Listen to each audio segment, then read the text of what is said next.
Jadon Sancho, number 7, right wing, left wing, wherever you want him to play, he's coming to Man United.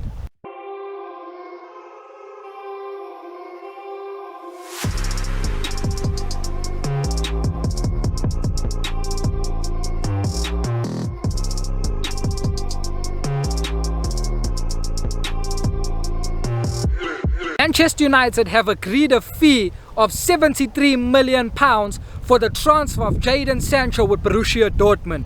It's been confirmed by all the media outlets, and Borussia Dortmund today have confirmed that as well. Their CEO saying that Jadon Sancho is going to go to Manchester United. He says that he's not happy with the transfer money and he's not happy that Jadon Sancho has left him. If you're watching this video and you haven't subscribed to the channel, subscribe to the channel right now so you can see more content of this quality. And that's a good situation for Man United to put those other clubs with. Too many times in the past, Manchester United have got robbed in the transfer market by overpaying for players and so forth. With the transfer of Jadon Sancho, it's a very good transfer with regards to the transfer fee that we paid. 73 million for a player that's probably 80 something to 90 million is a fantastic deal that we have made. Now, this deal was over 1 year in the making, and we were supposed to sign Jadon Sancho last season, but the pandemic hit last season, and I'm one of the very few fans that agree with Manchester United not signing Jadon Sancho last season. Because why I say I agree, guys, whenever I'm speaking to you all about Man United, I always like to put myself in the position of maybe I'm sitting on the board, but I'm working in Man United and making these decisions. Because as a fan, we just want every player. So we don't care what the club pays, we don't care the wages that they give, because it's not our money and we are just fans. But I like to put myself in the position of a Man United employee on board level to see that, okay, signing Jadon Sancho last season for £108 million in the height of the pandemic, I'm sorry, I myself wouldn't make that transfer. Because you must think about it, at that time, guys, we were at the height of this pandemic. No one could see out of this pandemic. No one could even see if football would continue and be sustainable to continue. No one knew if fans would ever come back. There was no vaccine. No one knew when the vaccine was coming. So at a time like that, you cannot spend £108 million on one player. That is just, you can't do that.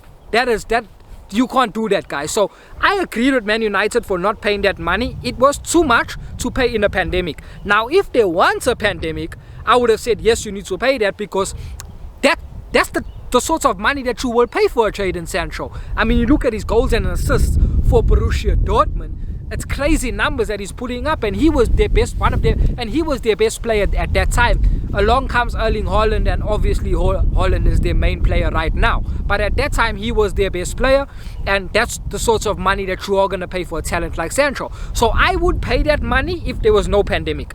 But the fact that at that time we were in the heights of a pandemic, I would never pay £108 million.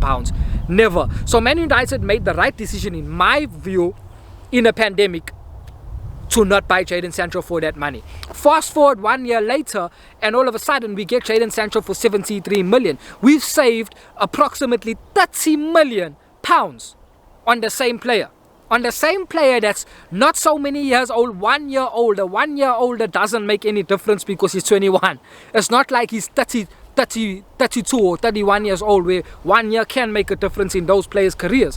1 year for a boy that's 21 makes no difference. So we're signing him at 21 years old. He's going to give us approximately 10 years of service.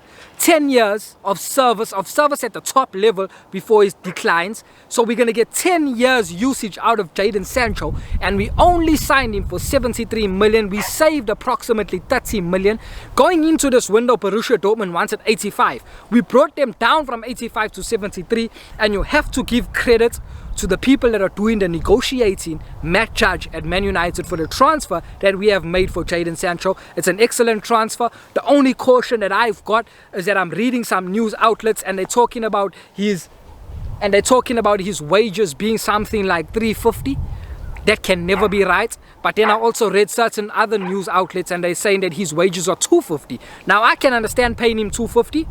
Man United have tied him down to a 5-year contract with an option to extend a further year, and that option is down to Man United, not to the player. So that's good. So we got him on a 5-year contract, let's just say 6-year contract, 250 a year, 250 sorry a week, 250,000 pounds a week.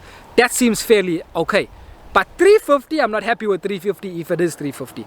That's too much money to be paying a 21-year-old that, let's face it, just performed in Germany, has not really performed in a very tough league like Spain and England. But 250,000 a week, that seems a bit right. So we are signing one of the best young players in the world, a world-class talent. He's not a world-class player yet. He's a world-class talent. I believe he's a top-class player.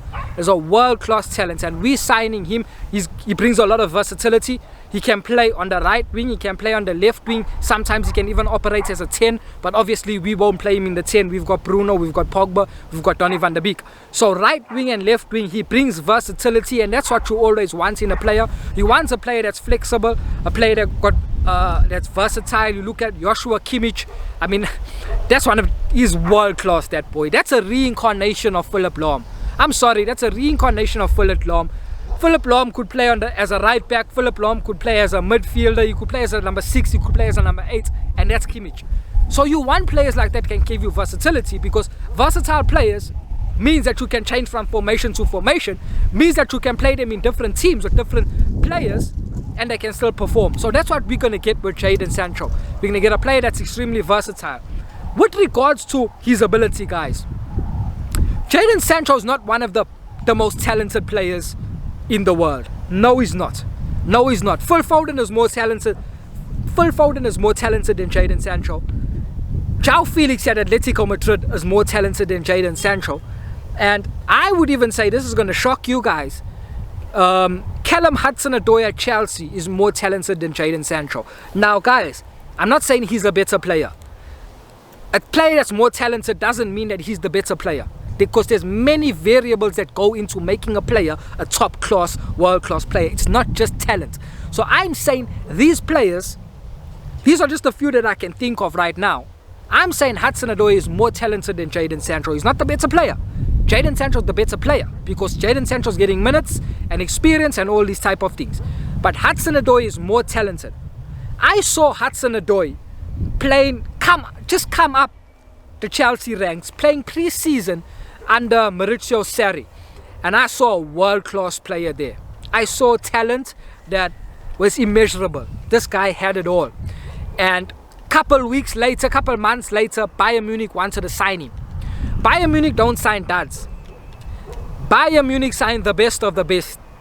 And Hudson-Odoi, Bayern Munich wanted him. Bayern Munich were willing to pay 40 million for a player that wasn't starting, wasn't getting game time.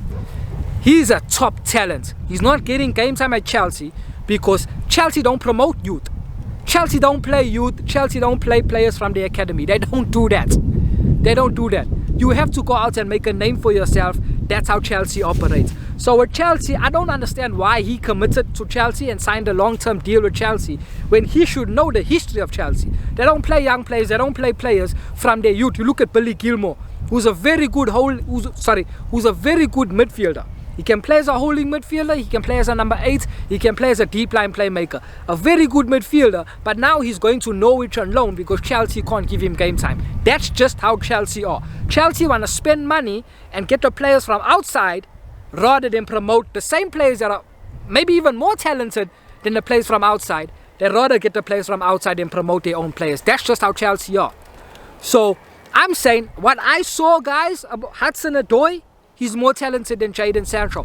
But what puts Jadon Sancho even at the level of these players and higher than some of these players, what puts him on the level of João Felix and puts him on the level of Foden is not his talent. Because as I'm saying, with regards to talent, they're more talented than him.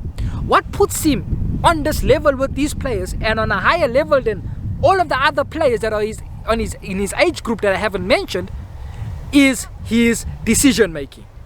His decision making is world class. Jadon Sancho makes decisions of a 28-year-old. He's 21 years old. He makes decisions of a 28-year-old. And to be fair, he's been making these decisions from when he was 19, 20. His decision making is top class, is world class. He makes the right decisions at the right moments. And at this level of football, guys, it's not talent that separates the players so much. It's your decision making.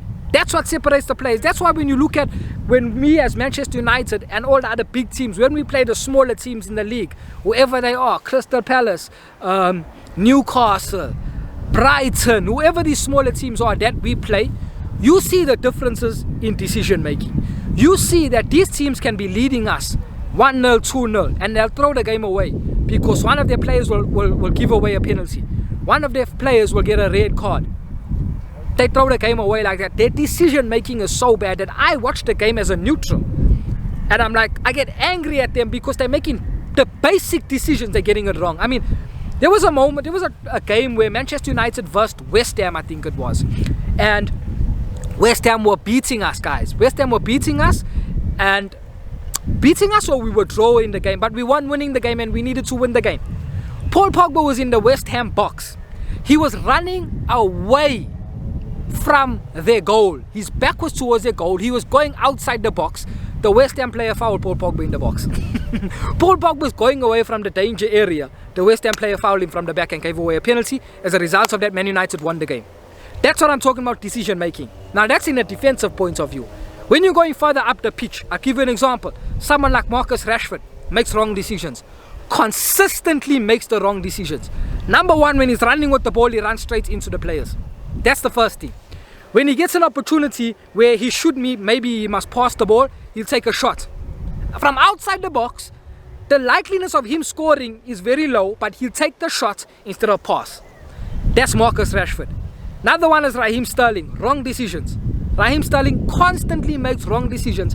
Gabriel Jesus as well. When they need to pass, they shoot. When they need to shoot, they pass. They hold on to the ball too long, where a defender will come and get a block, or a defender will take the ball from them. It's constantly making wrong decisions. And that is the exact opposite of Jadon Sancho. Jadon Sancho, when he needs to release the ball, he releases the ball. When he needs to make a pass, he makes the pass. You know, you get into that situation as a player where the final third, where the game is fast and you've got the ball and maybe the ball just comes to you and the game is going at a high speed and you need to make a decision there and then. And to many players, that moment becomes hazy. It becomes grey. They can't see properly. Jadon Sancho sees that in HD. In HD, he sees that, and the game is not going in real time to him. The game is slowed down.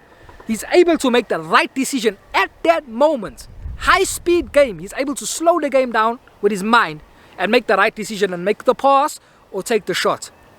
Now that's decision making that separates players. As I said, at this level of football, it's not talent that separates in the players, it's decision making. You can get players that are much more talented than the players that you have playing in a smaller club, but his decision making is poor. Is poor. So decision making comes from football IQ, and Jadon Sancho's football IQ is high, and that's what we need in this Manchester United team, because we have many players in our starting 11 that their football IQ is extremely low. Wan-Bissaka, low football IQ. Harry Maguire, average football IQ. Luke Shaw, average football IQ. Scott McTominay, low football IQ. Fred, low football IQ. Marcus Rashford, low football IQ. Look at all these players. The main players at Man United that have a high level of football IQ is Juan Mata, Donny van de Beek, and Paul Pogba. And maybe you can put Cavani there, but okay, maybe because of the runs he makes, he's intelligent. Bruno Fernandes, his football IQ is okay. It's okay. Maybe I'll say maybe it's okay. The reason why I say okay, because some of the decisions he makes, he'll take shots from I don't know where. He'll make a pass that's not on, and the pass will never be completed. Like, there's just basic things that Bruno, he gets wrong. And as a number 10, he doesn't know how to play the position. So I'll say his football IQ is okay. It's okay. But the best players with football IQ, intelligent players at Man United, Juan Mata, Donny van de Beek, Paul Pogba, these are the best with football IQ. So now we're going to add another one to that, and it's Jadon Sancho. His football IQ is off their level. So, which means that's why he can play on the left wing and the right wing even as a 10. And he's a very intelligent player, so it's going to boost the IQ level of this Man United team, and it's something that we do need. What I will say, guys, and you might criticize me for this, I'm gonna advise you to lower your expectations of Jadon Sancho. Lower your expectations. I know what he's been doing in Dortmund, and Man United haven't confirmed the transfer as yet. Once Man United confirm the transfer, I'm going to make another video, and I'm going to make a video telling you about his statistics. You must know it, but I'm going to detail his stats. I'm going to tell you about his strengths, his weaknesses. I'm going to tell you the player he is and the player he is not. I'm going to tell you what he can do and what he can't do. I'm going to detail everything with Jadon Sancho. I'm going to tell you the transfer of Jadon Sancho, what that means to other players like Marcus Rashford and Mason Greenwood. What does that mean? I'm going to tell you all that. But in this video, I'm just going to tell you to lower your expectation. Because what you saw him doing at Dortmund, guys, the likeliness of him recreating that and repeating that at Man United is extremely low. And now, I'm not telling you to lower your expectation of Jadon Sancho because he is not a good player. He's a top-class player. He's very good. He's very good. I'm telling you lower your expectation because of the club that you support. You support Manchester United. You don't support Manchester City. You don't support Bayern Munich. You don't support PSG. You don't support Real Madrid. You don't support any of these teams. You don't support Chelsea. You support Man United. A club, a team that buys top-class players and makes them into average players. It's been the case from the first transfers we've made post Sir Alex Ferguson. You just have to think about the transfers. I'll give you some off the top of my head. Di Maria, Memphis Depay, Lukaku, Juan Mata. These are just a few of the players, and most probably for me it's all the players. We have not got the best out of any of the players that we've bought. The only player I'll say that we got the best out of, and it was only for a period, was Bruno Fernandes. When he first came in January, he hit that form where we were getting the best out of Bruno. And I don't think you can get any more out of him. Fantastic. But after that, he hasn't repeated that, guys. The first parts of this season that just passed us, he was good. The second parts of the season, from December, Bruno was average. He was scoring penalties. He was average. So even for Bruno, we haven't got the best out of Bruno. We haven't got the best out of Pogba. We haven't got the best out of Maguire. I don't rate Maguire, but he's better than what he's showing for Man United. Man United sign top-class players, and they make them worse. They don't get the best out of these players.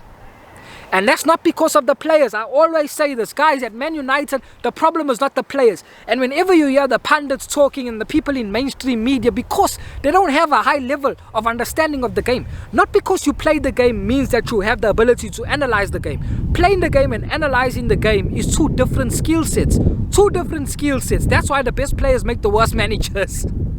That's why. The only exception is Zinedine Zidane. But, what was I saying? The problem at Man United is not the players. It's not the players. It is the coaches. It is the coaches and it's the manager. That's the problem at Man United, and it has been that problem from the time Sir Alex Ferguson has left. Yes, I know the hierarchy appoints these guys. I'm not talking about the hierarchy now. I'm talking about the coaches and the managers. They are not one of the best in the world by far. They are not. Whether you love Oli, whether you hate Oli, you cannot deny that Oli is not one of the best managers in the world. He's not one of the best managers in the world. Our coaches have not done anything in the game. Anything. Michael Carrick, Kieran McKenna, not done anything. Mick Phelan tried to do something and he failed. He was managing in the Austrian league. That should tell you his level. Man United don't have good coaches. So we sign all these top class players. But we don't have coaches that can coach these players and get the best out of these players and put a system in place that maximizes the players' strengths and lowers their weaknesses. Instead, at Man United, it's the exact opposite. We highlight the players' weaknesses and we lower their strengths. Look at Paul Pogba, for example. Now people are saying that with the signing of Jadon Sancho, people are asking, oh, now who's the best player? Guys, the best player at Man United is Paul Pogba. It will always be Paul Pogba. It always has been from the time we've signed him, and it will always be Paul Pogba. The only time it will not be Paul Pogba is if we sign a Neymar, Messi or Ronaldo. But even if United have to sign a Kylian Mbappe, it is still Paul Pogba. Because Paul Pogba in the Euros was playing alongside Mbappe, Benzema and Griezmann, and he was better than all of them. Understand the level Paul Pogba is at. No longer can I say before you, and can people say Paul Pogba is one of the best midfielders. No longer. Paul Pogba is one of the best players now. I'm serious. The boy is one of the best players in the world. So, the best player at Man United is Paul Pogba, will always be Paul Pogba. Jadon Sancho is a good addition to come and help Paul Pogba, help Man United, and hopefully we can also help Jadon Sancho. But lower your expectation. As I said, the problem is not Sancho, the problem is Man United. You support Man United, I support Man United. Understand the club that we support. Understand Man United make players worse than what they really are. Every player that has left Man United has gone on to do better than what they were personally doing, and better than what the club Manchester United have done. Memphis Depay, Romelu Lukaku just won a league. Daley Blind, the list can go on. Angel Di Maria went to a Champions League final with PSG. And Herrera went to a Champions League final with PSG. The list goes on. Man United make the players worse. The minute they leave Man United, they become better. And they show their true ability. Problem is not Jadon Sancho. Problem is the club that you support. The coaches at the club, the manager at the club don't have the ability to get the best out of the players because they haven't created a system that's conducive for the players to thrive. So, lower your expectation on Jadon Sancho. You will see Jadon Sancho playing on the right wing. That's where he is going to start. He is going to start on the right wing. But I'll tell you where he'll end up in the next video. Guys, we've made a signing of Jadon Sancho. Man United are yet to confirm it. Once they confirm it, I'll make another video detailing what Sancho can do and can't do, and so forth and so on. Brilliant transfer in and of itself. 73 million, brilliant transfer. Let us hope that he can exceed our expectations. Peace.